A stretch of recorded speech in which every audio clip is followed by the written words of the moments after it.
O thou who givest sustenance to the universe, from whom all things proceed, to whom all things return, unveil to us the face of the true spiritual sun, hidden by a disk of golden light, that we may know the truth and do our whole duty as we journey to thy sacred feet.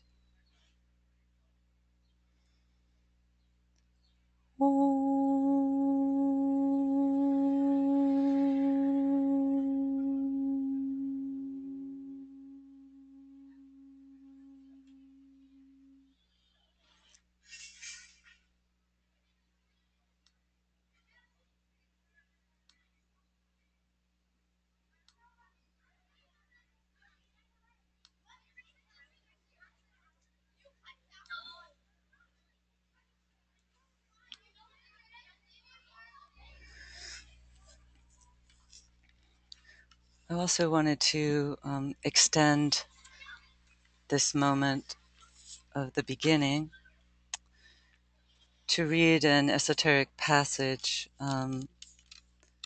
which the disciples, it's called the Stanzas for Disciples, part of that section in the appendix of the last book that the Tibetan and Alice Bailey wrote together, The Rays and the Initiations. And this is a passage that relates very much, I think, to these solstice opportunities. And I'll follow this by a beautiful visualization exercise, which I adapted from some writings of the Tibetan. This is called the Listening Pilgrim. Listen, O pilgrim, to the chanting of the word by the great Deva lords. Hush all earth vibrations, still the restless strivings of lower mind, and with ear intent, hark to the sound that rise to the throne of the Logos. Only the pure in heart can hear, only the gentle can respond. The stormy sounds of earth's struggle, the shrill vibration of the watery sphere, the crashing note marking the place of thought, dims the sound and shuts out the tone. He who is silent, quiet, and calm within, who sees all by means of light divine, and is not led by light reflected within the threefold spheres, is he who will shortly hear. From out the environing ether will strike a note upon his ear unlike the tones that sound within the world terrestrial. Listen, O pilgrim, for when that sound strikes in colorful vibration upon the inner sense, know that a point has been achieved, marking a great transition. Watch then, O pilgrim, for the coming of that hour.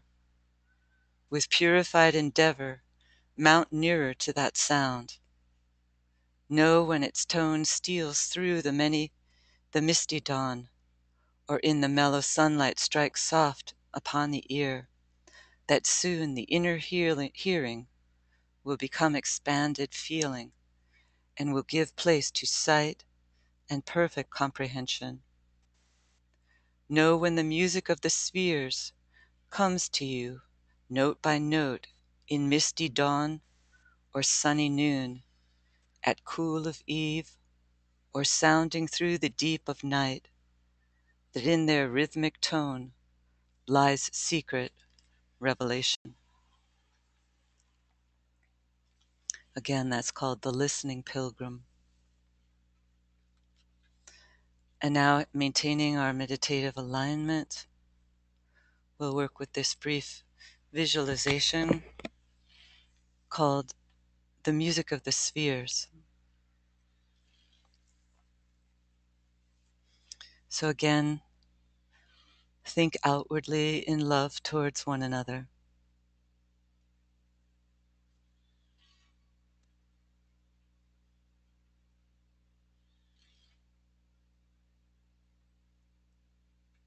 Sound permeates all forms.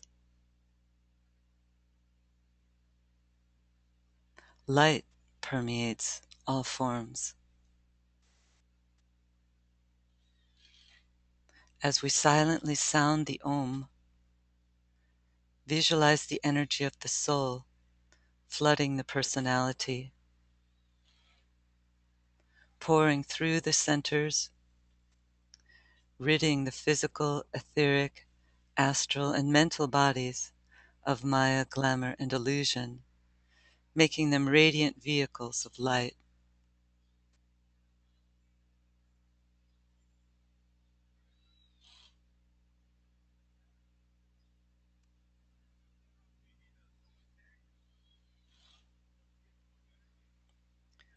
Lift the energy to the point where alignment with the soul becomes real. Listen to the chord of the soul.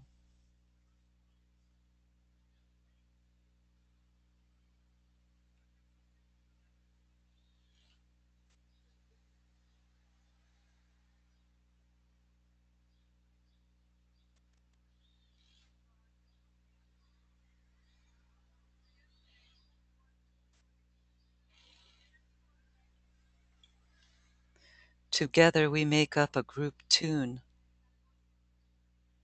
We make music ceaselessly. As we build in the light, joining our group together with all groups throughout the world, we become part of a great network of light workers.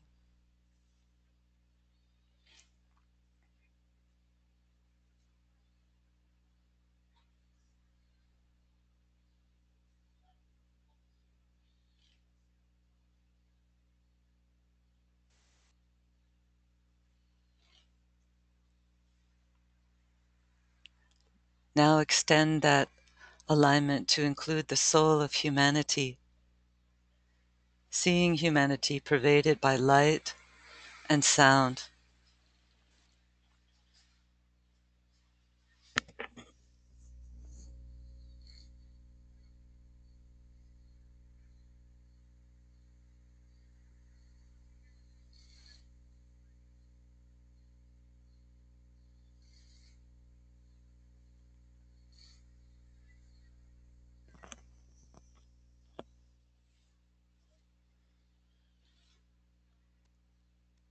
See and hear this rhythm of sound and this myriad of chords and notes now blend with the music of hierarchy. And this is a steadily enriching symphony which is playing now.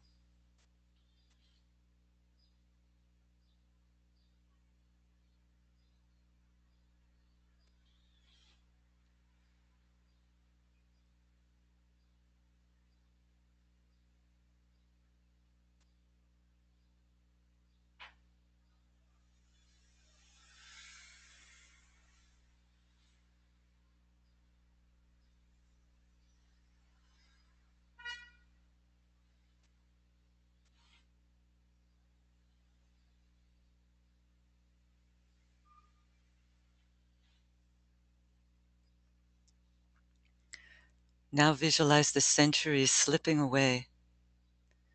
See all these various sounds unite and resolve into one another, until someday the planetary symphony which Sanat Kumara is composing will be completed, and our Earth will then make a notable contribution to the great chords of the solar system.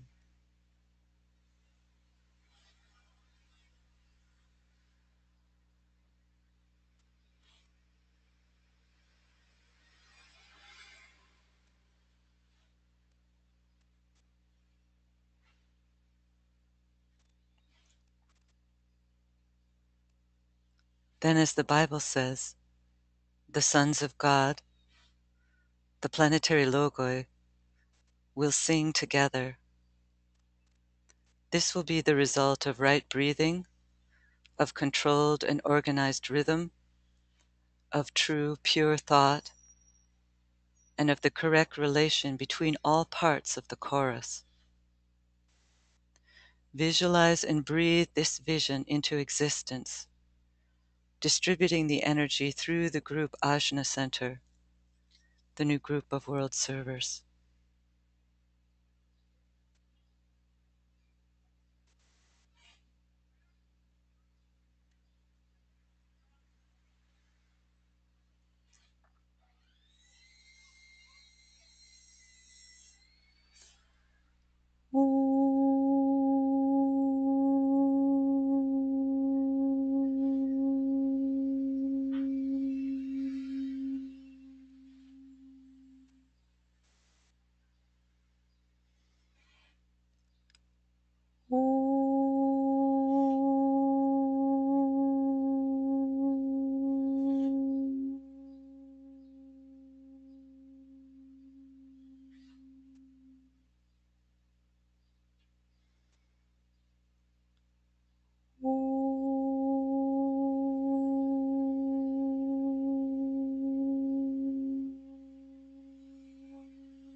We know that in ancient Egypt, this day of the summer solstice was considered the most spiritually important date of the entire year. And it was perhaps from this cradle of our planetary civilizations that the real impetus behind this date stems. We know that the Egyptians were a very highly evolved group ruled by the philosopher kings of the time, the initiate rulers. And it was decidedly a day dedicated to the great goddess, the earth goddess Isis. Um, and the cult of Isis took on great significance for many thousands of years. And so certainly there's much to be learned from a study and a pondering of Isis and what she symbolized. The solstice was really a time of celebration of, they thought, the coming together of Father, Son, and the earth goddess, symbolized by Isis. So it's really always been a time, outwardly at least, of celebration. There's always an inner and outer meaning to all of these events that have come down to us from antiquity.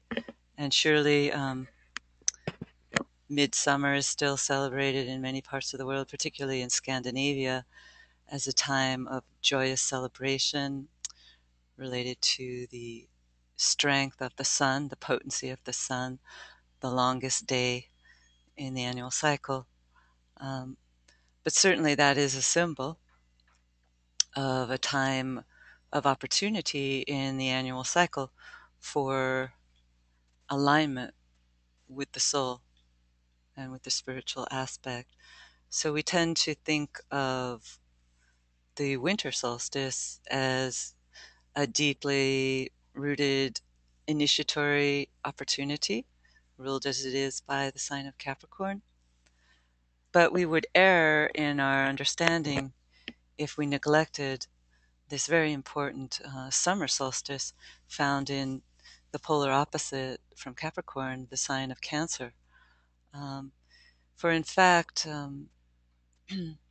in the teachings of the ageless wisdom, we know that this sign of Cancer and the fourth house, the opposite polarity to the 10th house of Capricorn, this fourth house is perhaps one of the most deeply spiritual houses in a horoscope, or to consider. Um, Cancer in the esoteric teachings, the fourth house and the Cancer house is aligned with the ashram, the inner ashram, which is here beautifully portrayed by us in an image by Nicholas Roerich called the ashram. So I could just read this passage from Discipleship in the New Age, Volume 1, wherein the Tibetan shares a few thoughts about what an ashram is. He says every ashram or inner group is essentially a reservoir of thought, and that reservoir has for its spring or source the ideas, dreams, vision, and aspiration of the master. It becomes a clear pool of thought, augmented and fed from the spring of many lives, from the pure vision and consecrated dreams of many disciples. To this reservoir of pure thought, every pledged disciple is asked to make his contribution, and if he can do so, it will enable the ashram to meet the need and help all seekers. So that's a potent passage for reflection. This comparison of the ashram to a reservoir composed of the thought and hopes and dreams of not only the master himself, but of all those disciples and initiates who form part of that great pool. And so Nicholas Roerich's painting here beautifully depicts this idea as he shows a pool, a clear pool of thought.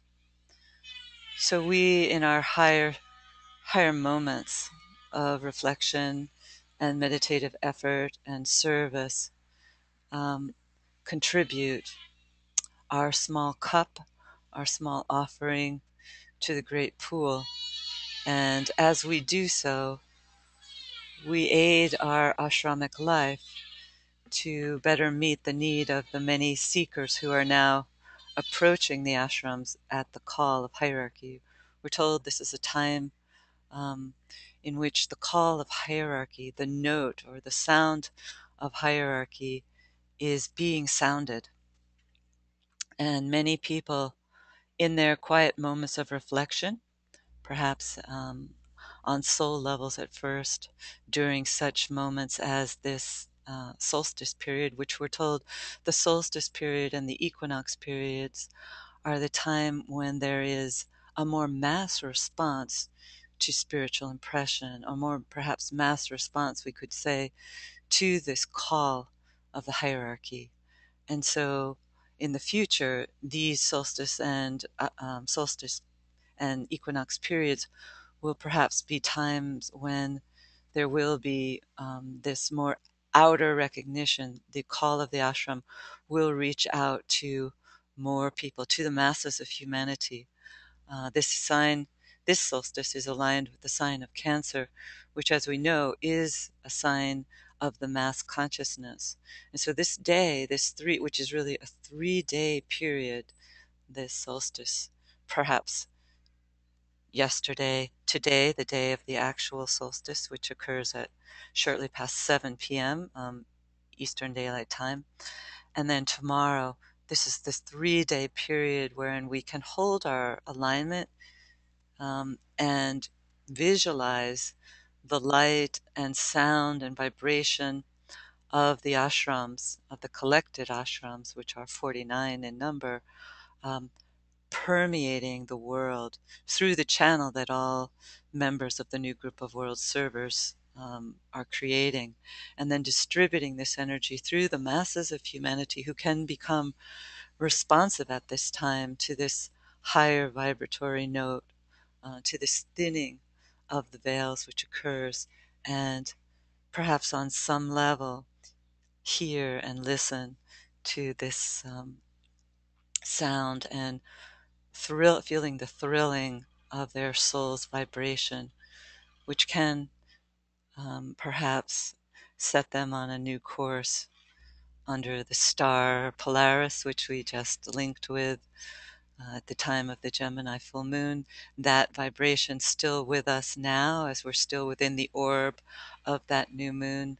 So perhaps we can really bring this note of love and spiritual direction, as I said, into the masses of humanity and bring a new day for humanity.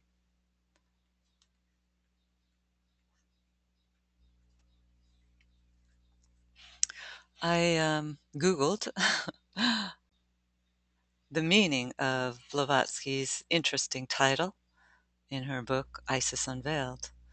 I wondered, what did she mean when she chose those words for her great opus? And I found an interesting passage by a great theosophical writer, G. de Perkner. He said that Blavatsky stated that the significance of the word Isis in the title of Isis Unveiled is that of the great mother of us all, universal nature. Isis Unveiled means the unveiling of nature's structure, operations, constitution, origin, and destiny. Isis Unveiled, therefore, construed properly, means an unveiling of esoteric truth. And it seems to therefore imply that through a study of nature, which the ancient civilizations all understood or strove to understand because it was all around them, um, nature was the great teacher. And in Blavatsky's book, The Voice of the Silence, there's a beautiful passage in which she says, I don't know it to quote it exactly, but she says that those of us who allow nature to be our teacher and who ponder and observe and listen to the teaching of nature, we will be, nature will reveal its hidden mysteries to us, reveal its secrets. And so that really dovetails with this Isis Unveiled, meaning the unveiling of nature's structure, operations, constitutions, origin, and destiny, which leads to the unveiling of esoteric truth.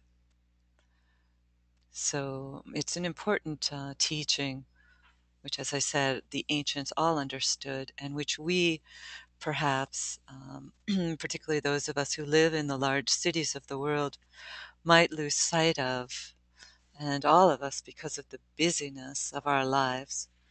Um, Very much the material forces of our world are decidedly attempting to pull us away and out of alignment with our souls by this overemphasis on material things, taking us away from the subtleties and the simplicity of nature, pulling us into the world of technology. Not to state that technology is negative, but it is making this event possible after all.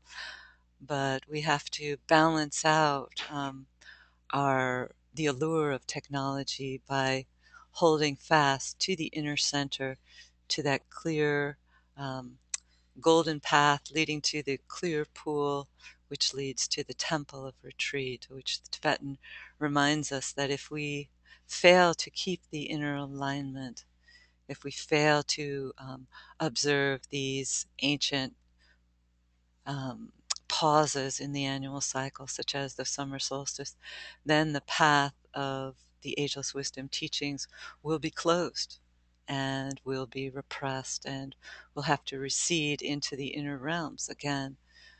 So we don't want to fail our great mother, Madame Blavatsky, who was the first to bring forward the teachings in 1875, making them public for the first time in planetary history. We don't want to, because of a overly materialistic focus, to have this path closed down. We want to keep the door open into the inner realms. And we can decidedly do this through observing of these 4 points in the annual cycle. And then, of course, we also work very much with the full moon and new moon opportunities. And I think if we can keep these basic links, we're doing our part in contributing towards um, keeping that door open, keeping the channel wide. So let's work now with our meditation.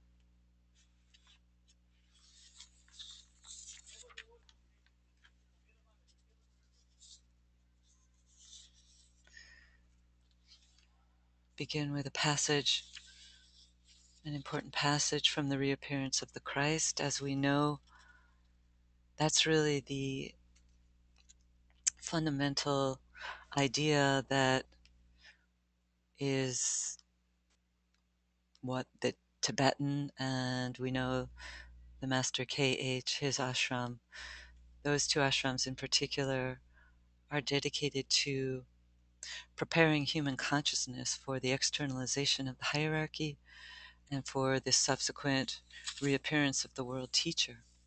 This is, if we choose to cooperate with this activity, it can be our goal as well to do what we can in our daily lives to prepare human consciousness for that event. When the world teacher, the avatar of love, makes his reappearance, then will the sons of men who are now the sons of God withdraw their faces from the shining light and radiate that light upon the sons of men who know not yet they are the sons of God. Then shall the coming one appear, his footsteps hastened through the valley of the shadow by the one of awful power, who stands upon the mountain top, breathing out love eternal, light supernal, and peaceful silent will. Then will the sons of God respond. Then will a newer light shine forth into the dismal, weary vale of earth. Then will new life course through the veins of men, and then will their vision compass all the ways of what may be. So peace will come again on earth, but a peace unlike aught known before. Then will the will to good flower forth as understanding, and understanding blossom as goodwill in men.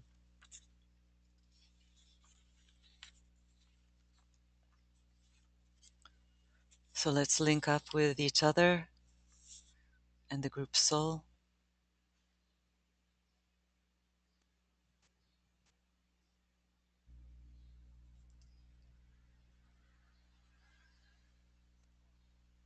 Centering our consciousness deep within the head, breathing deeply and rhythmically,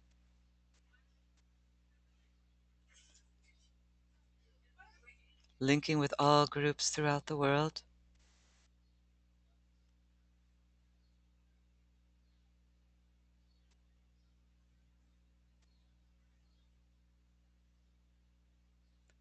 Lift the consciousness through the crown chakra to the plane of mind, holding the mind steady and calm within the light.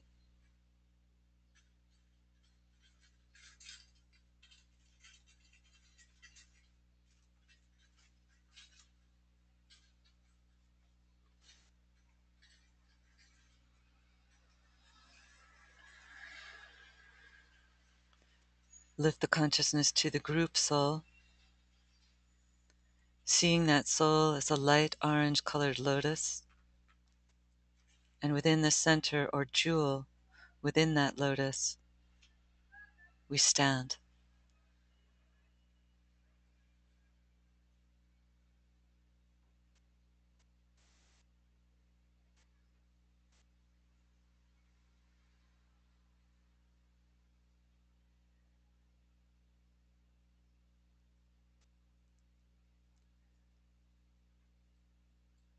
And stretching out before the group, we see a path of pure gold, which is the burning ground. Walk on that path.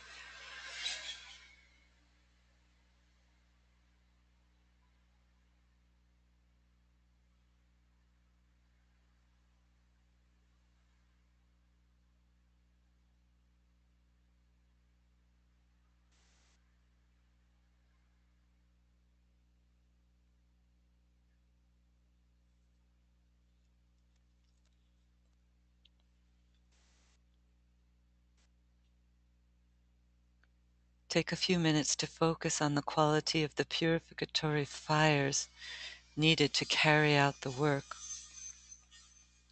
Reflect upon the burning, purifying, destructive effects of the monadic will of Shambhala upon its distorted reflection, the individual will.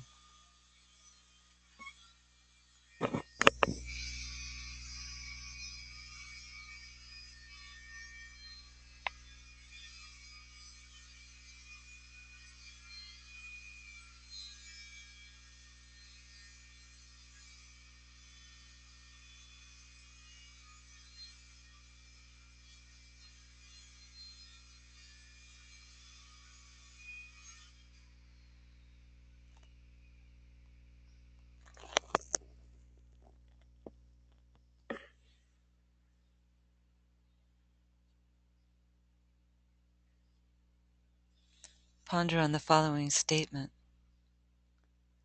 The purpose of my soul must show itself through burning.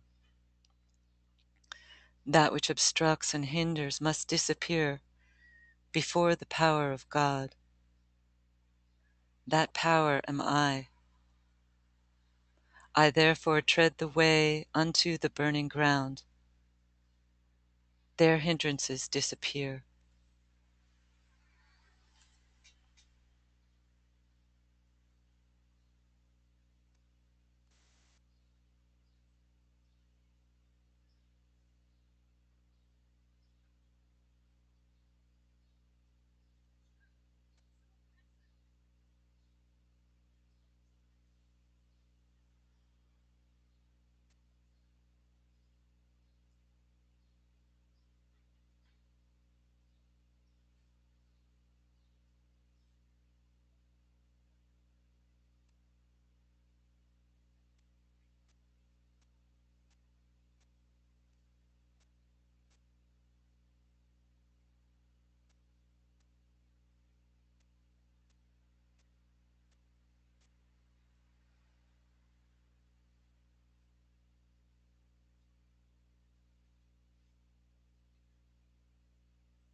Visualize the personality as nothing more than a purified shell through which the light and radiance, the quality and characteristics of the angel can shine.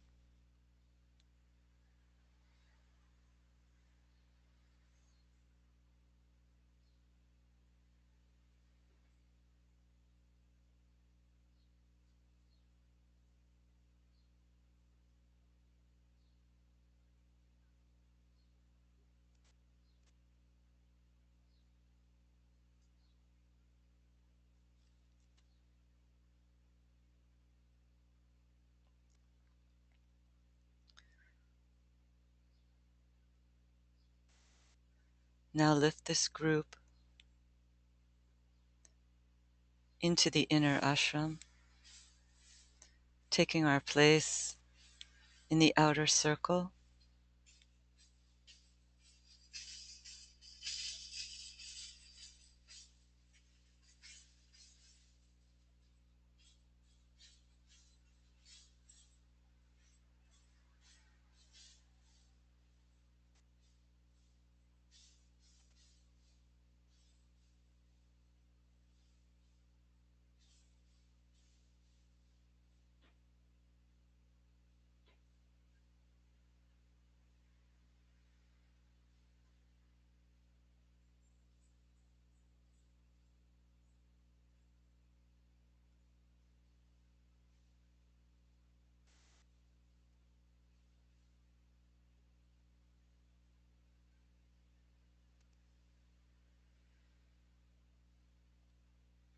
We open ourselves to the energies pouring in from the heart of the sun at its full point of power in the annual cycle.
Aligned with hierarchy, see the group entering fully into the heart of the sun.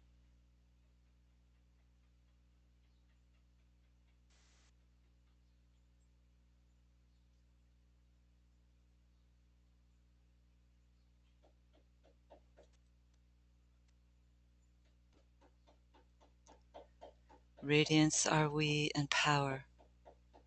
We stand forever with our arms outstretched, linking the heavens and the earth, the inner world of meaning and the subtle world of glamour.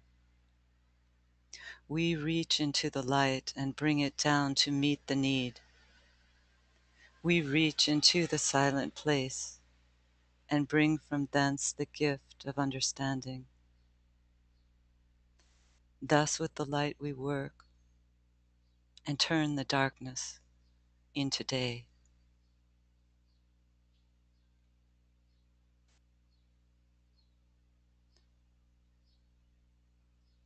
Now as a great circle, radiate that light to all corners of the earth.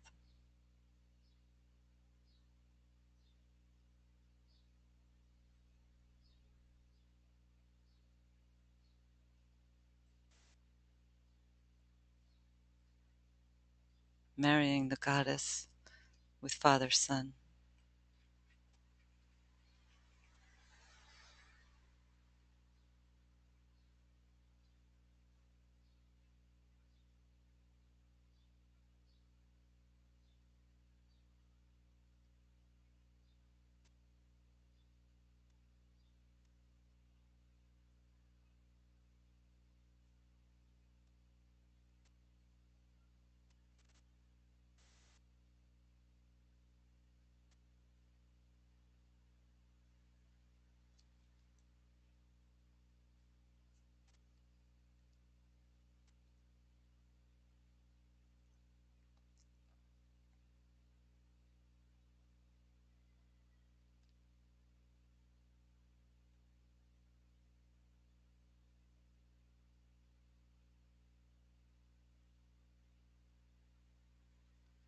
May the holy ones, whose pupils we aspire to become, show us the light we seek.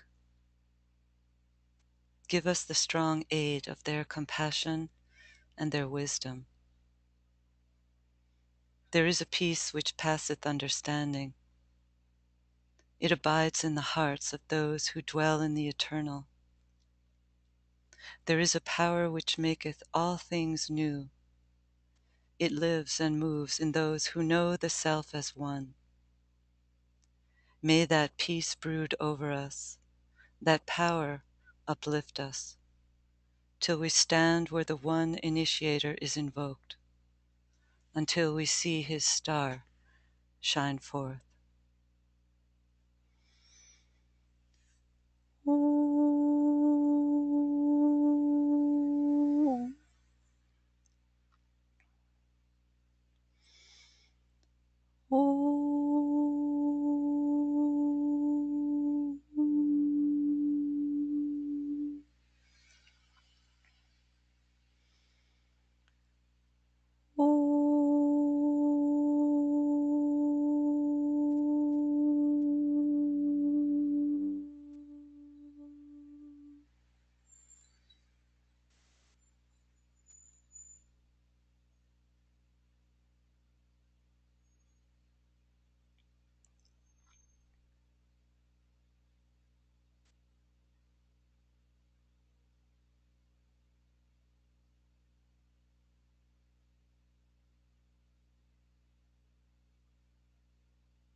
Thank you very much. And I'm going to close today. If you have any comments you'd like to share, please email me and I could share them with others. Thank you. And again, the solstice occurs shortly after 7 p.m. tonight. Goodbye.